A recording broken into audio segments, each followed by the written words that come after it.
What's going on, guys? It's Jimmy here. We're going to see some devastating stuff happening here and going forward here. A lot more happening here to our economy that is going to absolutely crush retailers, and we could see a catastrophic collapse of our economy.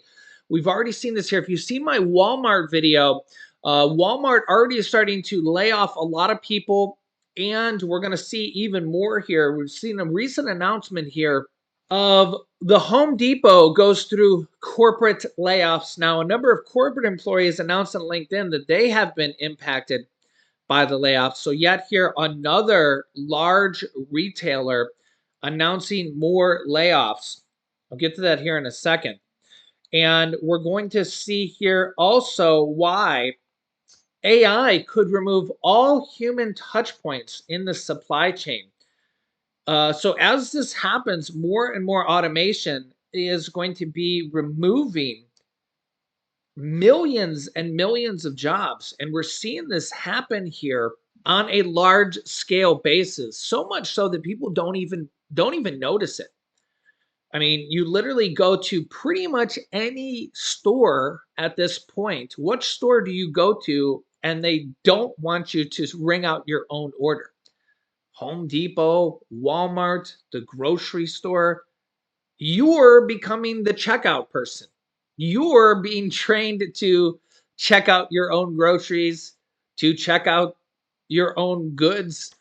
You are becoming the employee. Think about that. And they're laying off employees across the country and across the world and hiring less people. Think about that. Yeah, and you just seen the headline. AI could literally cost millions and millions of jobs and could completely replace the employee here in entire sectors. And it's already happening more and more and more, more and more and more. So if you think about this, we go all the way back 100 years ago to Ford, and the start of the assembly line. Now it's just getting more efficient and quicker and just more complicated. So if you just think about this, is this good? Is this bad? Or are we just adjusting here? Because people are being replaced. But on the other hand, are these jobs that people want? Are these jobs that people need? Yes and no.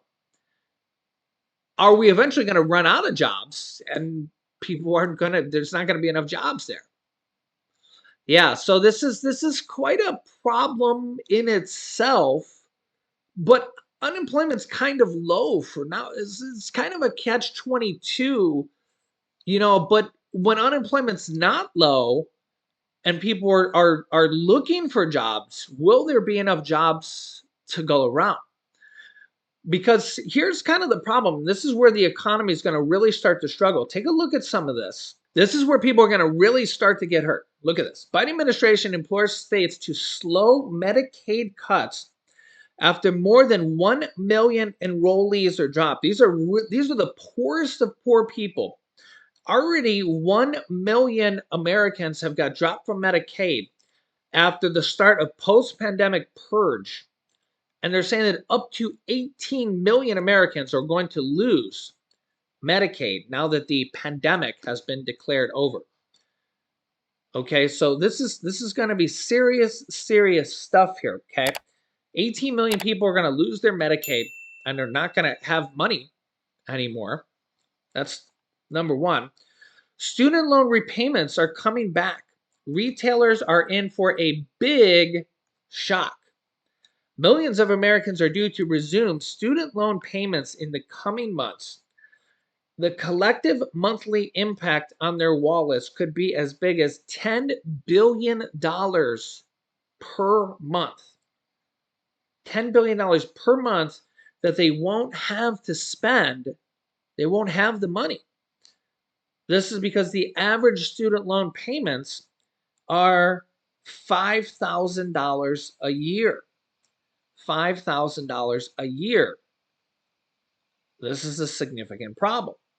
This is because 2/3 of Americans already live paycheck to paycheck, and there's about 45 million people with student loan payments that they haven't paid on for years. Now they're going to have to. 45 million people, 18 million people going to lose Medicaid, and about $1 trillion is owed by Americans with credit card debt. $1 trillion. By the way, the student loans are in total about $1.6 trillion. $1.6 trillion. And to top all this off, the Fed keeps raising interest rates. Now, the Fed paused interest rates, or what most people are calling a skip, because the Fed announced in their kind of notes there that the majority of the Fed presidents in the voting board said that there's probably going to be 2 more interest rates raises in the second half of this year. So even though they paused for this time, it's probably not the end of the interest rate hikes. There's probably 2 more interest rate hikes coming, which means interest rates are going to keep going up. And even without that being factored in, is how long the interest rates are going to stay high. Stay high. Because interest rates affect pretty much everybody except for the really rich, because here's why. It affects your credit card interest rates. Credit card interest rates, the average credit card interest rate is now over 20%, which means you pay 20% of the total balance in interest every single year. So if you have a $10,000 credit card balance, that means you're paying $2,000 in interest per year every single year. So you're basically giving the credit card company $2,000 in interest every single year. Here's $2,000 in interest. Here's $2,000 in interest. Here's $2,000 in interest every single year. Yeah, APR is annual percentage rate. Yeah, that's a lot of money. They're rich for a reason, right?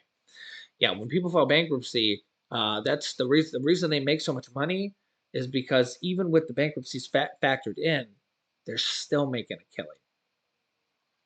Yeah, think about that. Okay, same thing with car loans. Car loan interest rates sky high, way higher than they were years ago. Mortgage interest rates have more than doubled in less than a year. They went from under 3% to 7%. That's costing mortgage buyers, anybody who's going to buy a new home or has an adjustable mortgage rate, on average, it's like $1,000 more per month. $1,000 more per month. And they're saying that there could be a collapse. The Fed actually have a video here. I'll link it to it here in a moment. The Fed said that there's going to be more bank failures. More bank failures, which everybody is, if you're even paying attention, everybody is concerned about, because bank failures lead to a larger problem here. We've already had 3 bank failures of over $100 billion this year, just in the US. We had a larger bank that was over $500 billion, which is kind of like all the banks that failed in the US this year combined. Credit Suisse, that was an international bank. So just think about how big these banks are. All failed just in the first half of this year. The Fed says there's probably going to be more coming. And a lot of this is because the interest rates staying high and rising, and these banks invest in investments, and these investments are greatly affected by these rising interest rates and staying high. So that's a concern as well. Is your money safe? Is their money safe? These investments that they invest in are getting hammered by what they've invested in. So these banks are in trouble. The Fed literally just, I'll link you to the video I just did on why these banks are going to fail. Fed admitted it. And there's probably going to be more failures. Yeah, so this is a significant problem. People literally don't have money. 2/3 of Americans are already paycheck to paycheck, and now there's going to be even more problems. What are we going to do? Well, the problem is that there's not much we can do besides try to wade through this storm. And the whole world's in this storm. Europe actually has it worse than us. They actually have higher inflation than us. Their gas is, in some cases, double the price than us or more. They're actually worse off than us. They got literally a war on their doorstep. God bless them, because I I wouldn't even want to live over there right now, because it's that they're in trouble. Literally higher inflation, higher gas, and a war on their doorstep. God bless them.